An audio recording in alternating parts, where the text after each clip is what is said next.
Sayyidina wa maulana Muhammadin sallallahu alaihi wasallam wa ala alihi wa ashabihi wa dzurriyyatihi ajmain.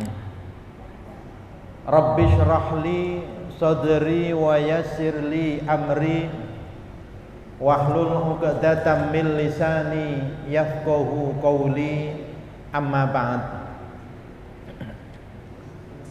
Hadratal mukarramin, para alim, para ulama, para ustadz, para kiai, para ibu nyai, wabil khusus keluarga besar Abah Haji Agung, para pimpinan dan karyawan Afko Group yang dimuliakan Allah Subhanahu wa Ta'ala, Bapak Ibu jamaah Masjid Buwarno yang saya hormati, para santri Pondok Pesantren Safinatul Huda yang dirahmati Allah Subhanahu wa Ta'ala. Mengawali pengajian malam hari ini, marilah kita memperbaharui rasa syukur kita kehadirat Allah Subhanahu wa Ta'ala yang telah memberikan limpahan rahmat, nikmat dan hidayahnya kepada kita semuanya, sehingga malam hari ini kita bisa mengikuti pengajian rutin, kajian hukum Islam atau kajian fikih. Mudah-mudahan kehadiran kita malam hari ini menjadi pintu dibukanya rahmat dan ridho Allah Subhanahu wa Ta'ala kepada kita semuanya. Allahumma amin ya rabbal alamin. Sholawat dan salam semoga tetap terlimpahkan kepada junjungan kita Nabi besar Muhammad sallallahu alaihi wasallam yang telah membimbing umatnya ke jalan yang benar dengan ajaran-ajaran agama Islam. Mudah-mudahan kita semuanya mendapatkan syafaat dari beliau ila yaumil qiyamati, Allahumma amin. Bapak Ibu kaum muslimin wal muslimat, para jamaah, adik-adik santri yang dirahmati Allah Subhanahu wa Ta'ala, mari bersama-sama pengajian malam hari ini kita awali dengan membaca suratul Fatihah. Semoga apa yang menjadi niat dan harapan kita dimudahkan dan dikabulkan oleh Allah Subhanahu wa Ta'ala. Allahumma amin. Ala hadhihi niyah wa kulli niyatin shalihah. Al-Fatihah. A'udzu billahi minasyaitonir rajim. Bismillahirrahmanirrahim. Alhamdulillahi rabbil alamin arrahmanir rahim maliki yaumiddin. Iyyaka na'budu wa iyyaka nasta'in ihdinas siratal mustaqim siratal ladzina an'amta 'alaihim ghairil maghdubi 'alaihim waladdallin. Amin. Bapak Ibu yang dimuliakan oleh Allah, mengawali pengajian malam hari ini saya menjawab beberapa pertanyaan yang diberikan kepada saya. Yang pertama, Ustadz, saya mau tanya, apakah badal haji itu sudah termasuk melaksanakan rukun Islam? Apakah sudah termasuk disebut haji yang sebenarnya? Dan siapa saja yang boleh badal haji? Mohon penjelasannya. Terima kasih. Bapak Ibu yang dimuliakan Allah Subhanahu wa Ta'ala, ada salah satu sahabat Nabi yang datang kepada Nabi menanyakan terkait orang tuanya yang pernah berniat untuk melaksanakan ibadah haji, tetapi sampai meninggal dunia niat ibadah hajinya ini tidak terlaksana. Maka kemudian anak dari orang ini datang kepada Nabi dan menanyakan, apakah boleh saya sebagai anaknya ini melaksanakan ibadah haji atas nama orang tua saya yang belum sempat melaksanakan ibadah haji itu. Maka kemudian Rasulullah menjawab dengan pertanyaan, bagaimana kalau seandainya orang tua kamu punya hutang kepada sesama manusia, apakah kamu boleh melunasi hutang orang tua kamu itu? Maka tentu sahabat ini menjawab, boleh wahai Rasulullah. Maka kemudian Nabi mengatakan, fadainullahi ahaqqu ayyuqdha. Begitu juga hutang orang tua kamu kepada Allah, di mana orang tua kamu pernah berniat untuk melaksanakan ibadah haji. Berniat di sini dipahami oleh para ulama sebagai nazar.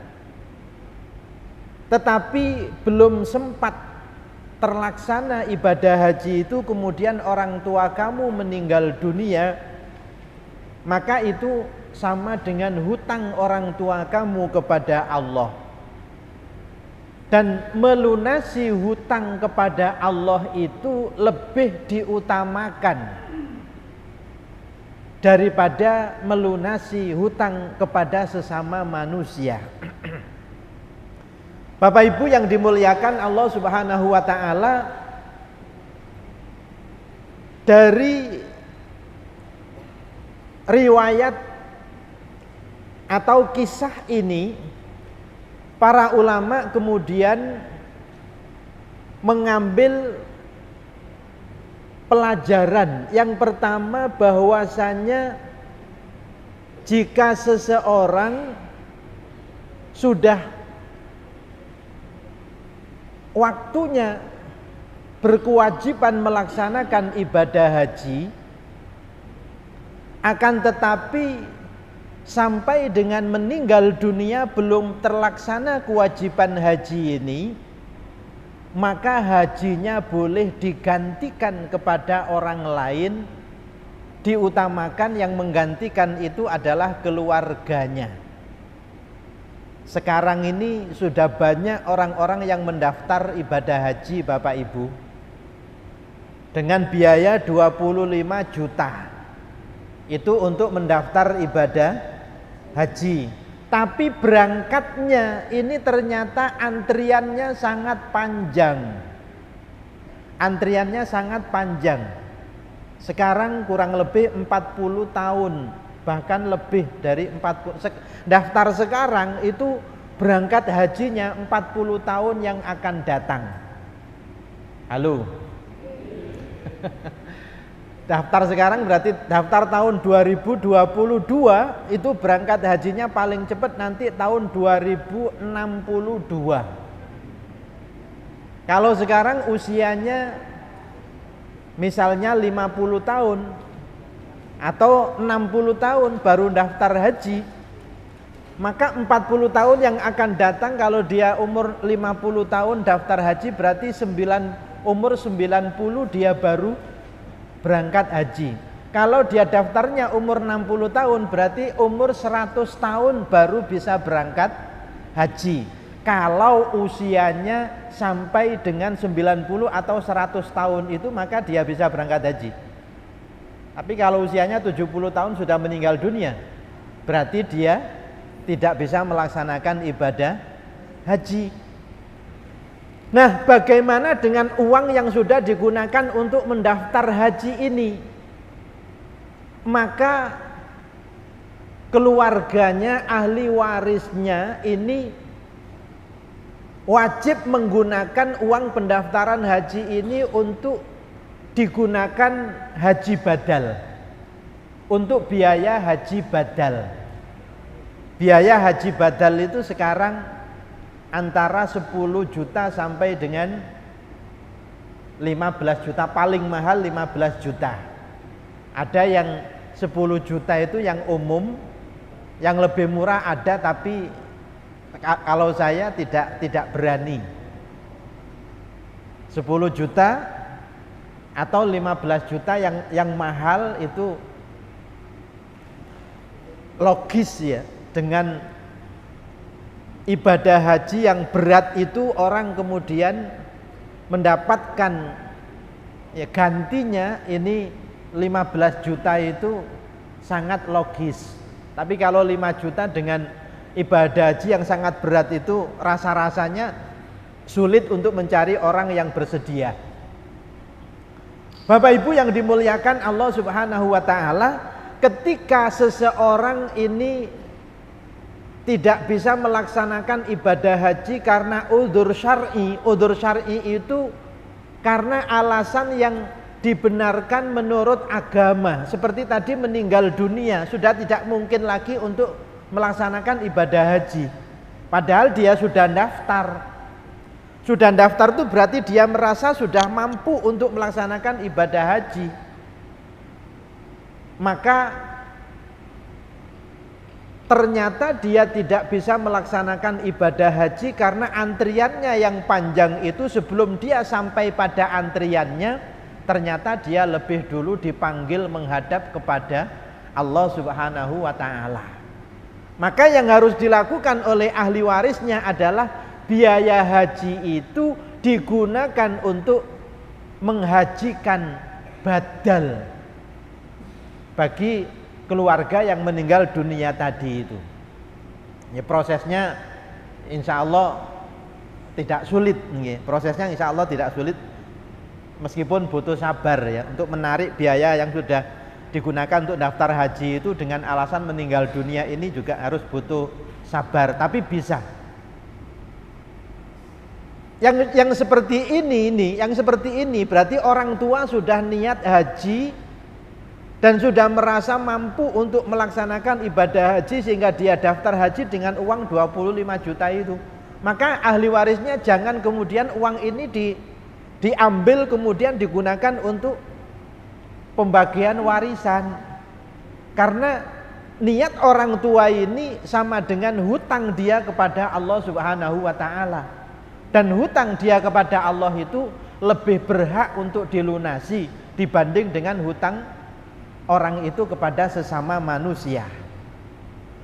Wes, jadi haji badal itu diperbolehkan, dan itu berdasarkan kisah dari sahabat yang menanyakan langsung kepada Kanjeng Nabi tentang orang tua yang sampai meninggal dunia belum sempat melaksanakan ibadah haji, kemudian si anak ini minta izin kepada Nabi untuk melaksanakan ibadah haji di atas namakan orang tua yang sudah meninggal dunia itu.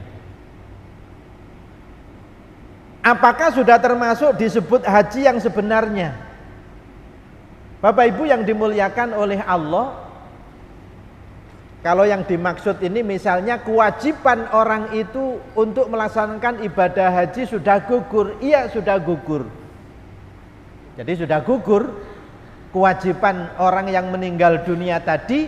Kalau kemudian ada keluarganya atau orang lain yang menghajikan dengan haji badal itu, maka kewajiban orang yang meninggal dunia untuk melaksanakan ibadah haji itu sudah gugur karena dibadali oleh orang yang masih hidup atau oleh keluarganya yang masih hidup tadi itu.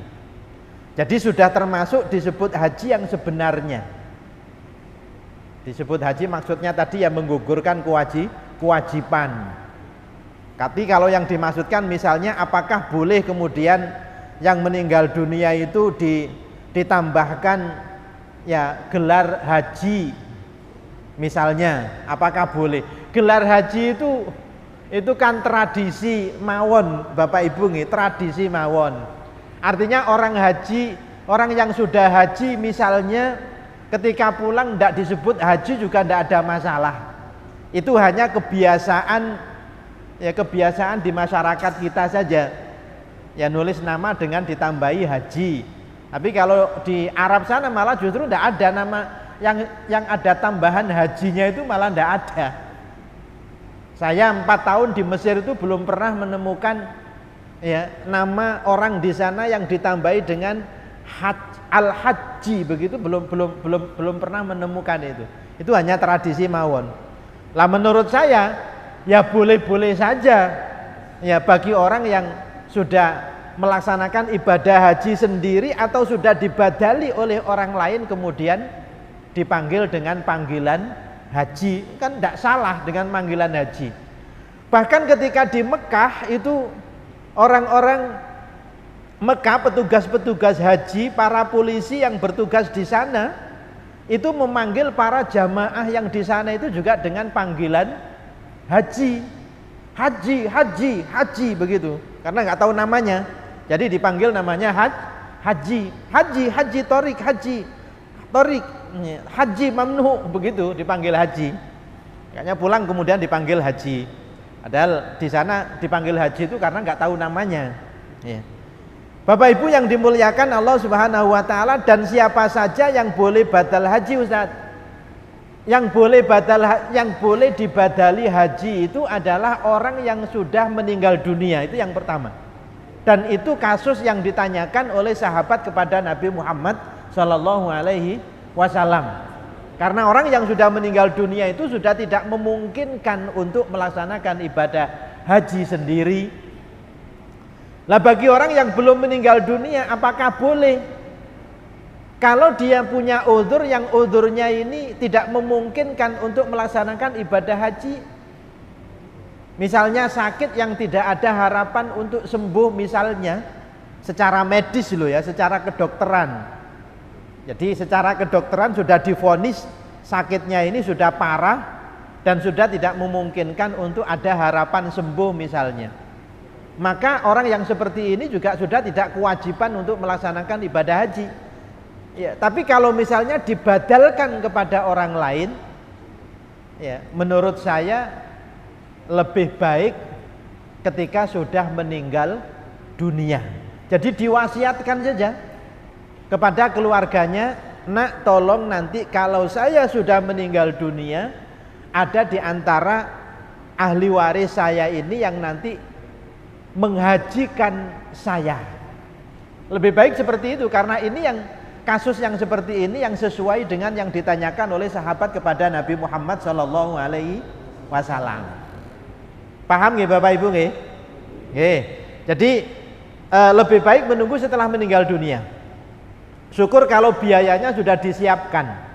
Ini saya ada biaya untuk ibadah haji, nanti tolong kalau saya sudah meninggal dunia saya dihajikan, atau ada yang menghajikan dan diatasnamakan saya. Tapi pesennya seperti itu dalam kondisi yang sudah tidak memungkinkan dia untuk berangkat haji sendiri. Ya, seperti tadi dia sudah usianya sudah tua, kemudian kondisinya sudah sakit dan sakitnya sudah tidak memungkinkan untuk ada harapan sembuh. Tapi secara medis, ya bukan perkiraan sendiri, ya seperti itu. Maka pesan seperti itu boleh, wasiat namanya. Yang perlu diperhatikan juga bahwa badal haji itu yang membadali haji harus orang yang sudah melaksanakan ibadah haji. Jadi yang badali haji itu harus orang yang sudah melaksanakan ibadah haji. Baru diperbolehkan untuk menghajikan atas nama orang lain. Kalau belum pernah melaksanakan ibadah haji, maka dia ibadah haji itu wajib untuk dirinya sendiri.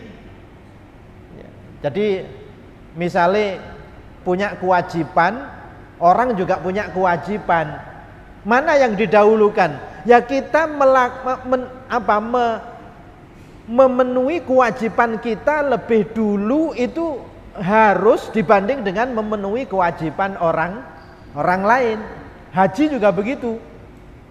Tidak boleh misalnya orang belum haji, kemudian dia daftar haji dan dia dapat panggilan ibadah haji, kemudian hajinya dia namakan untuk orang lain, untuk orang tuanya misalnya. Saya haji ini saya namakan orang tua sajalah. Kasihan orang tua saya belum pernah ibadah haji. Saya ngalah saja nanti kapan-kapan. Oh dia belum haji kok gajikan orang tua, tidak boleh. Jadi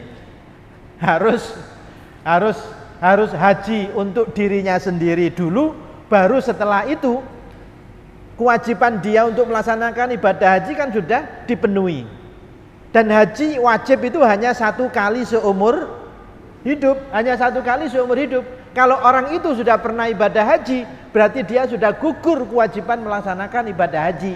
Maka dia boleh melaksanakan haji untuk orang lain, termasuk untuk orang tuanya sendiri, itu diperbolehkan. Jadi kalau belum pernah haji ya tidak boleh. Ya. Jadi misalnya orang tuanya daftar haji kemudian belum berangkat, meninggal dunia, maka kemudian ini boleh di bank itu boleh milih. Pertama milih diambil uang pendaftarannya nanti digunakan untuk haji badal, atau digantikan oleh keluarganya, oleh ahli warisnya. Itu boleh begitu. Kalau digantikan oleh ahli warisnya misalnya, maka hajinya jika ahli warisnya itu belum pernah haji, maka hajinya harus atas nama dirinya sendiri. Tidak boleh atas nama orang tuanya. Ya. Tapi kalau keluarganya sudah pernah haji, maka dia kemudian menggantikan, maka dia boleh melaksanakan ibadah hajinya ini di atas namakan orang tuanya yang sudah meninggal dunia itu, atau orang yang dimaksud ya untuk dihajikan tadi itu. Jadi siapa saja yang boleh badal haji. Jadi orang yang melaksanakan badal haji ini siapapun boleh, tidak harus keluarga. Tapi yang lebih utama, yang lebih baik tentu adalah keluarga yang menghajikan badal. Yang kedua, orang yang menghajikan badal itu harus sudah pernah ibadah haji untuk dirinya sendiri. Kemudian bagi yang dihajikan badal itu lebih utama kalau ketika dihajikan badal itu sudah meninggal dunia. Jadi sudah tidak memungkinkan lagi untuk melaksanakan ibadah haji. Ini jawaban dari pertanyaan pertama. Jadi badal haji. Yang kedua, ini pertanyaannya menarik sekali, menggelitik sekali ini ya. Kenapa sholat asar dan sholat subuh itu tidak diperbolehkan sholat sunnah ba'diyah? Bapak Ibu yang dimuliakan oleh Allah, jadi ibadah itu dalam hukum Islam ada yang disebut dengan ta'abbudi. Ta'abbudi itu kalau saya menerjemahkan untuk lebih mudah memahaminya, itu paket. Jadi ibadah bentuk paket. Jadi paketnya begini, ya dikerjakan sesuai dengan paketnya. Jadi sudah ditentukan waktunya, sudah ditentukan caranya, sudah ditentukan bilangannya, itu sudah ditentukan. Itu namanya paket. Bahasa fikihnya, bahasa hukumnya itu namanya ta'abbudi atau istilah lain tauqifi. Apa istilahnya? Tauqifi. Tauqifi itu kita terima jadi. Ya kita terima jadi. Jadi tidak ada kewenangan untuk misalnya menentukan sendiri terhadap ibadah-ibadah yang bersifat ta'abbudi atau tauqifi tadi itu. Nah, larangan ibadah sholat sunnah setelah sholat subuh dan setelah sholat asar itu adalah termasuk hukum yang bersifat ta'abbudi atau tauqifi tadi itu. Sama halnya dengan pertanyaan, kenapa Pak Ustadz sholat 5 waktu itu kok rakaatnya berbeda-beda? Zuhur kok 4 rakaat, asar 4 rakaat, maghrib kok 3 rakaat. Isya 4 rakaat, subuh 2 rakaat. Sama dengan pertanyaan seperti itu. Jadi secara logika, secara akal tidak bisa nggak bisa dijelaskan, kan tidak bisa dilogikakan. Kalau menurut logika itu maghribnya yang seharusnya 4 rakaat, karena maghrib itu ya belum ngantuk, masih seger. Nanti kalau isya biasanya sudah mulai ngantuk, tenaganya sudah mulai loyo kan. Menurut akali awake dhewe, menurut logikae harusnya yang 3 rakaat ini yang sholat isya, kemudian yang maghrib ini sholatnya 4 rakaat, nanti subuh 2 rakaat. Harusnya begitu. Tapi ini ibadah yang bersifat ta'abudi, hukum yang bersifat ta'abudi atau bersifat tauqifi tadi itu kita nerima jadi. Ini paket jadi langsung dari Allah Subhanahu wa ta'ala. Dan turunnya perintah ibadah sholat itu langsung dari malaikat Jibril mencontohkan kepada Rasulullah. Turunnya perintah sholat itu cara mengerjakan bagaimana, waktunya kapan, bilangannya berapa, itu langsung oleh Allah ditugaskan malaikat Jibril langsung datang mengajari kepada Rasulullah dengan praktek, langsung dengan praktek. Jadi Rasulullah langsung menerima jadi dari malaikat Jibril. Malaikat Jibril langsung menerima jadi dari Allah Subhanahu wa ta'ala. Nah, kalau kita sudah dilarang melaksanakan ibadah sholat ba'diyah misalnya, ya sudah kita terima. Kita tidak mengerjakan itu sudah mendapatkan pahala, karena jika kita mengerjakan malah kita melanggar larangan dari Allah Subhanahu wa ta'ala. Jadi saking ngakasi, setelah sholat asar itu berniat untuk menambah ibadah kepada Allah Subhanahu wa ta'ala dengan mengerjakan sholat ba'diyah. Bukannya dapat pahala, tapi malah justru dosa, karena dilarang. Orang ibadah kok dilarang Pak Ustadz ya? Oh, yang melarang bukan Pak Ustadz kok, yang melarang Allah Subhanahu wa ta'ala. Ya, jadi setelah sholat asar dan setelah sholat subuh itu alasannya dilarang itu karena itu merupakan bagian dari hukum yang bersifat tauqifi atau bersifat ta'abbudi. Jadi tidak ada kewenangan bagi siapapun untuk menentukan yang berbeda dari yang sudah ditentukan itu. Begitu. Makanya ibadah itu harus dielmoni, harus didasari dengan ilmu. Maka orang yang tidak didasari dengan ilmu, ya akhirnya ibadahnya tidak sesuai dengan yang ditentukan. Habis sholat asar masih merasa punya waktu panjang dan tenaganya juga masih merasa segar, kemudian ingin menambah ibadah lagi dengan melaksanakan ibadah sholat ba'diyah asar. Ku jenenge ibadai wong bodoh. Yang kemarin dalam pertanyaan itu, ibadahnya orang alim itu, tidurnya orang alim itu lebih baik daripada ibadahnya orang bodoh. Karena orang bodoh ketika mengerjakan ibadah itu tidak didasari dengan ilmu, sehingga ibadahnya bukannya mendapatkan pahala, malah ibadahnya ini mendapatkan dosa.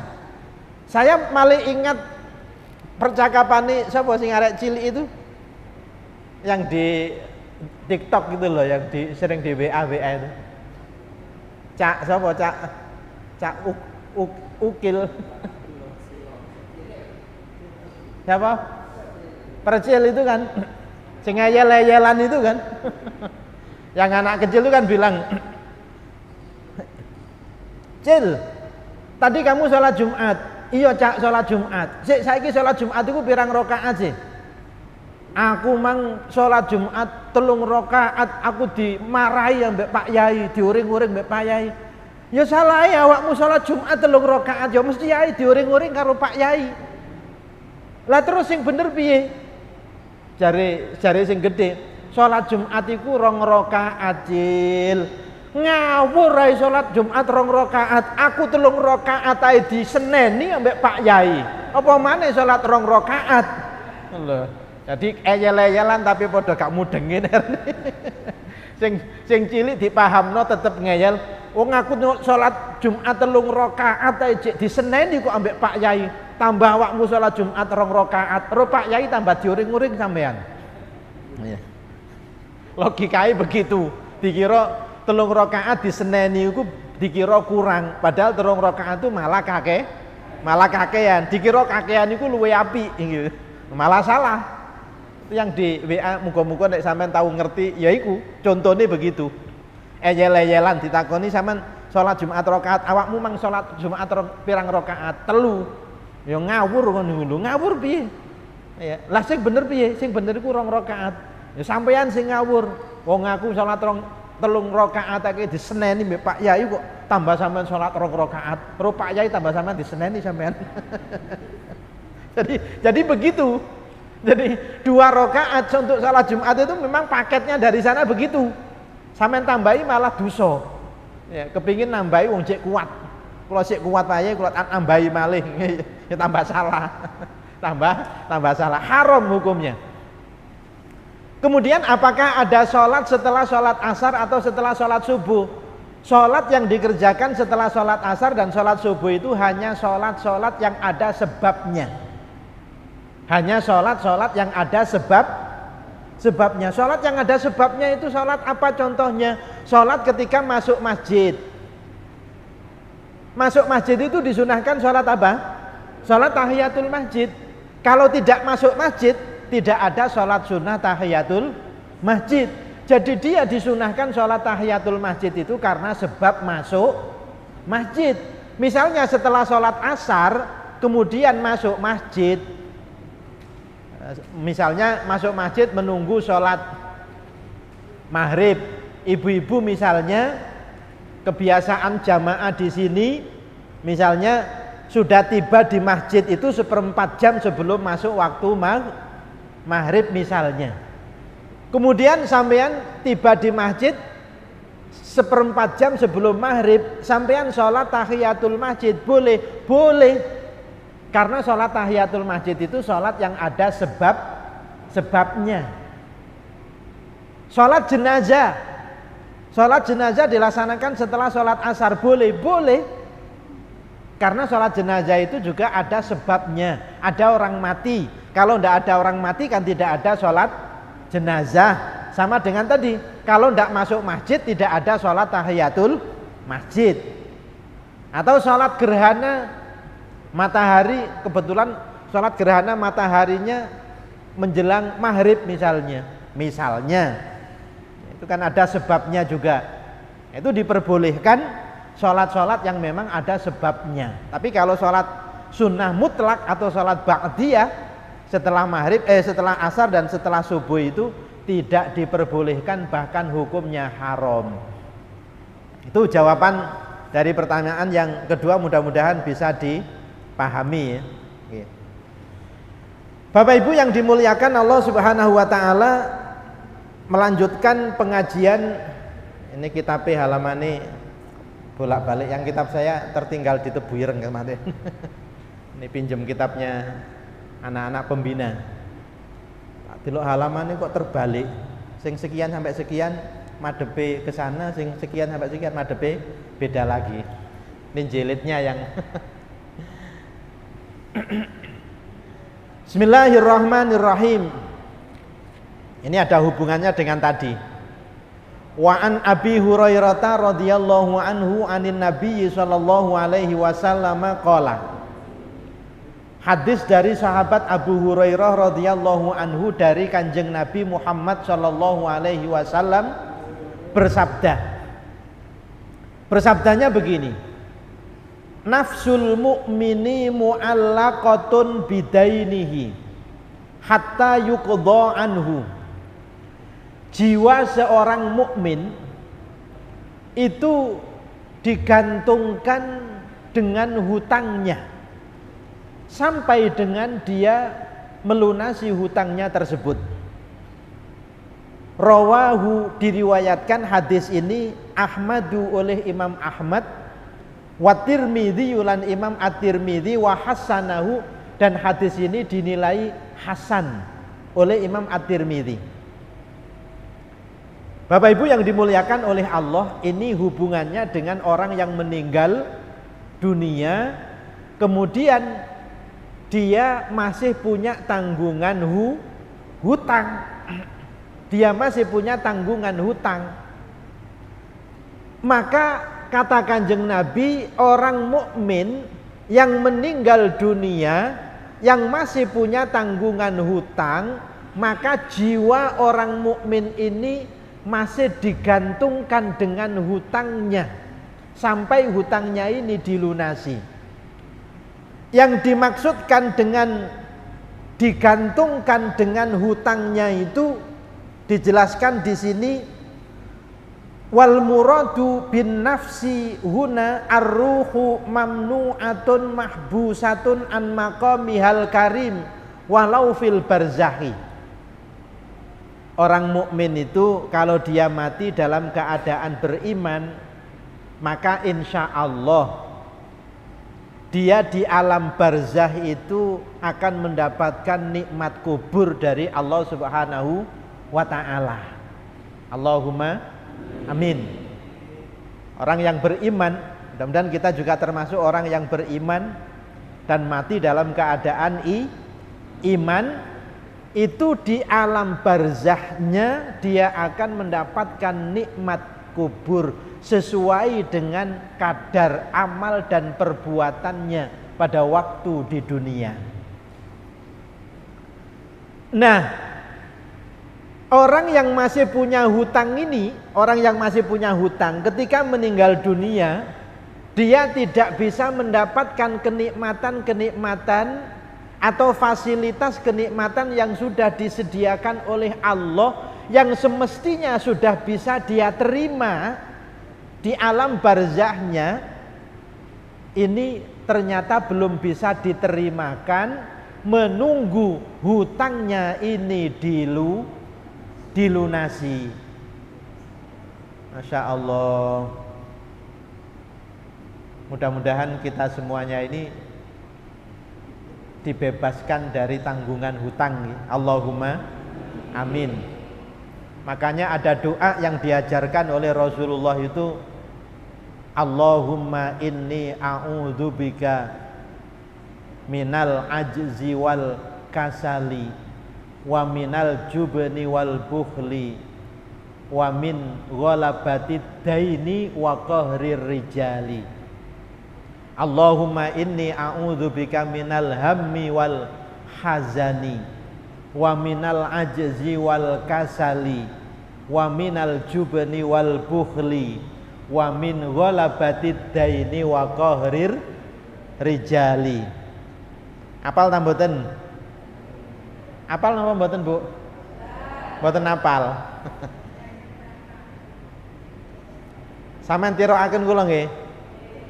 Allahumma inni a'udzubika minal hammi wal hazani wa minal ajzi wal kasali wa minal jubni wal bukhli wa min ghalabatid daini wa qahrir rijali. Sampun hafal? Nanti kalau diperlukan nanti saya tuliskan. Nah, saya tuliskan, nanti saya fotokopi. Ya, pertemuan yang akan datang saya bagikan. Lho nggih. Ini gak duwe utang, urip ku gak duwe utang. Nggih. Hadis ini, doa ini ada sejarahnya. Nanti bisa sampean cari di Google, saiki gampang. Nama sahabat Kanjeng Nabi itu ada nama sahabat Abu Umamah namanya. Sahabat Abu Umamah. Kalau nggak salah pernah saya ceritakan di sini. Sahabat Abu Umamah ini suatu hari ini kelihatan oleh Nabi ada di masjid pada waktu pagi hari. Pada waktu pagi hari di mana umumnya orang pada waktu pagi hari itu bekerja untuk mencari nafkah. Tapi Nabi mendapati sahabat Abu Umamah ini ada di masjid. Kemudian oleh Nabi didatangi sahabat Abu Umamah ini. Ini pasti Abu Umamah ini ada masalah. Jam segini seharusnya umumnya orang itu bekerja untuk mencari nafkah, tapi Abu Umamah ini malah berada di masjid. Dan berada di masjidnya ini kelihatan orang bingung, kelihatan seperti orang bingung. Bukan berada di masjid kemudian beribadah, bukan. Maka kemudian didatangi oleh Nabi dan ditanya, Abu Umamah, kenapa kamu ada di masjid dan kamu tidak beribadah di sini pada jam-jam seperti ini yang umumnya orang-orang itu bekerja untuk mencari nafkah? Apakah kamu tidak bekerja untuk mencari nafkah? Maka sahabat Abu Umamah ini kemudian menyampaikan kepada Kanjeng Nabi, Kanjeng Nabi, saya ini sedang bingung Kanjeng Nabi. Saya ini punya hutang banyak. Saya tidak berani pulang ke rumah Kanjeng Nabi karena banyak orang yang nagih hutang ke saya. Makanya saya sekarang sembunyi di masjid Kanjeng Nabi. Saya malu kalau ada orang datang ke rumah kemudian nagih hutang, saya nggak bisa ngelunasi hutang saya Kanjeng Nabi. Saya susah Kanjeng Nabi. Akhirnya kemudian apa? Kanjeng Nabi menyampaikan, maukah kamu saya ajari doa agar masalah yang kamu hadapi ini, yang kamu rasakan ini diberikan pertolongan oleh Allah Subhanahu wa taala. Abu Umamah tentu jawab, ya tentu kami sangat senang Kanjeng Nabi kalau kami diajari doa untuk menyelesaikan masalah yang kami hadapi ini. Kalau begitu bacalah doa ini setiap selesai, setiap pagi dan sore. Setiap pagi dan sore. Dan ini saya amalkan sudah lama Bapak Ibu. Ini sudah saya amalkan sudah lama. Dan saya baru membaca hadisnya ya setelah saya punya anak itu. Dulu waktu saya awal-awal nikah itu saya juga seneng ngutang. Ya, sami kali panjenengan gitu. Saya seneng ngutang.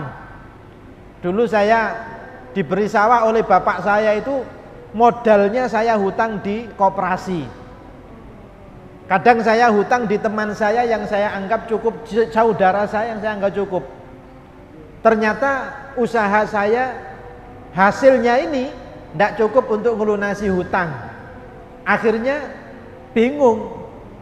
Bingung itu hutang lagi untuk sebagian untuk melunasi hutang, sebagian untuk modal usaha. Yang untuk modal usaha ternyata rugi lagi. Begitu terus. Sepeda itu dulu saya juga sering kredit. Kredit sudah selesai, kredit lagi, ditukar yang baru, kredit lagi, begitu terus. Sampai saya punya anak berapa itu, urip kok dikejar-kejar cicilan tiap bulan. Sampai mencicil ya. Tiap bulan kok mikir cicilan, terus kapan selesainya? Cicilan belum selesai, ngajukan hutang lagi. Begitu terus. Akhirnya kemudian saya membaca kisah sahabat Abu Umamah ini, ternyata kok cocok dengan kondisi saya, dengan keadaan saya.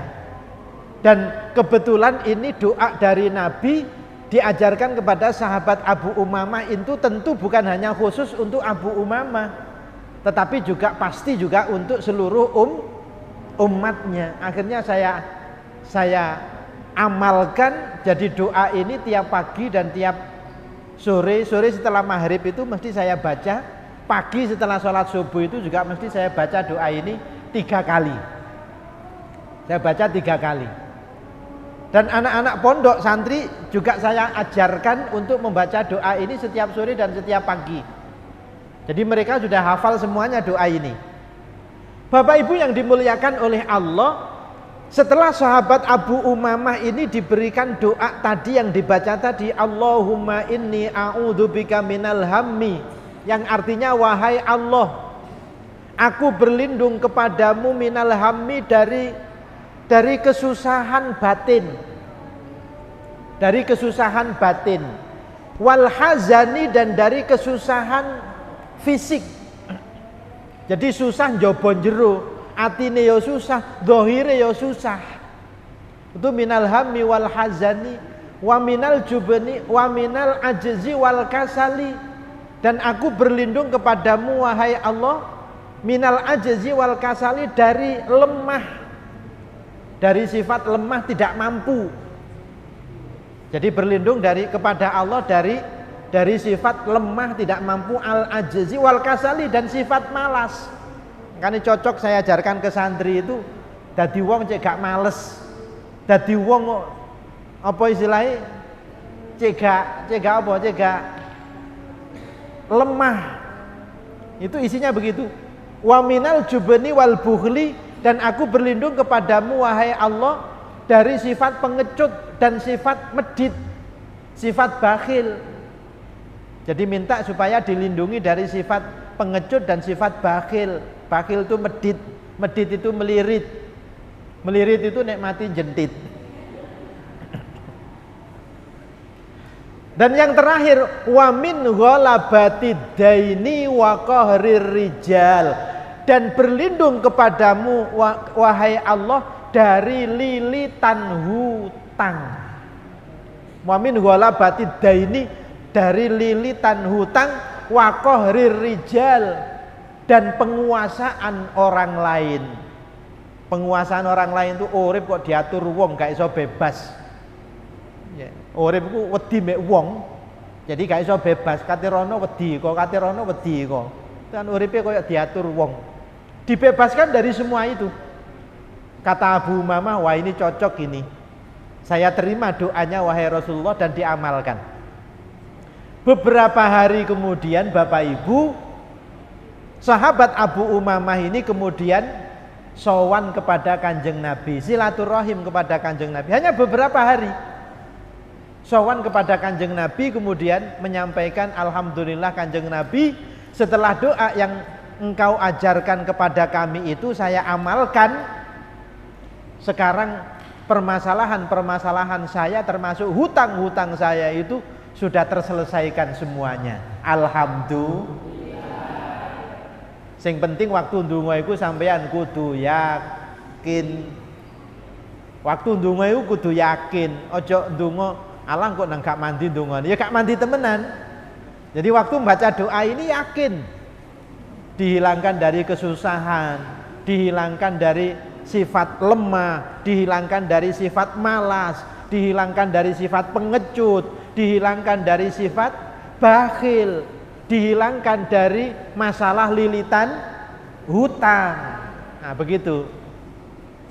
Karena kalau orang itu sampai mati masih punya tanggungan hutang, maka meskipun dia orang yang beriman dan dia punya amal kebaikan yang banyak, maka dia tidak bisa mendapatkan fasilitas kenikmatan yang seharusnya dia terima sebelum hutang-hutangnya itu dilunasi.